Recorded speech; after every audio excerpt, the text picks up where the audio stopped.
what is the third eye and why do we have a third eye? What is the point of having a third eye as a human?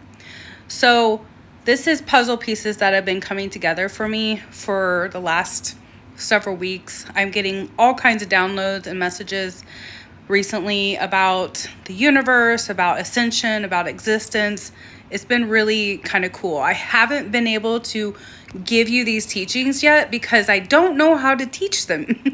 Because the concepts and the insights that they're giving me are beyond the human logic, and it's so hard for me to bring it down into a way to voice it.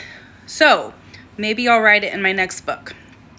Speaking of, go grab my book, Parables for a New Earth. You're going to want to get that before the next one comes out. Who knows when that is. So the third eye. The wisdom keepers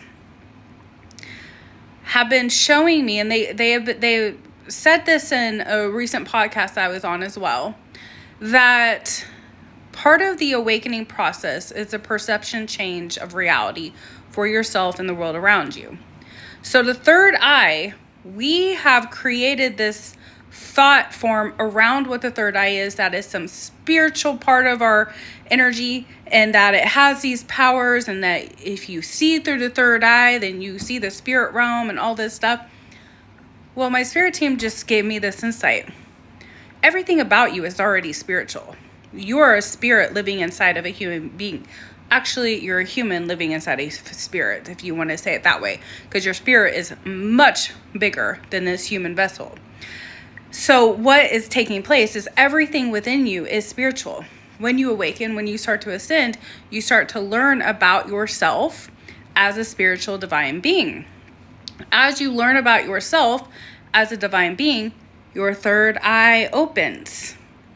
So it's not about seeing the spirit realm. It's not about connecting with the non-physical or with guides or loved ones in spirit. That's not what the third eye is for. The third eye is the opening and the expansion of your mind to see yourself and reality different. So the third eye is opening through ascension to give you access to more information about yourself, the world around you, and how you perceive it. So you can change your reality by seeing through what we've been given as like the third eye, that is a spiritual eye connected with the rest of our spirit, that it has been very tight like a dot, and it begins to open and expand. And when you open and expand this third eye consciousness, you see reality completely different. You leave things behind that don't serve you. You start setting boundaries. You start realizing that you can create your reality. You start wanting to heal. That is the third eye opening. So instead of chasing after some spiritual concept that is being taught about open your third eye, you're opening your third eye every single time you tune back in to yourself, to your own heart, and your awareness of how you perceive things, and expanding that. That is the opening of the third eye.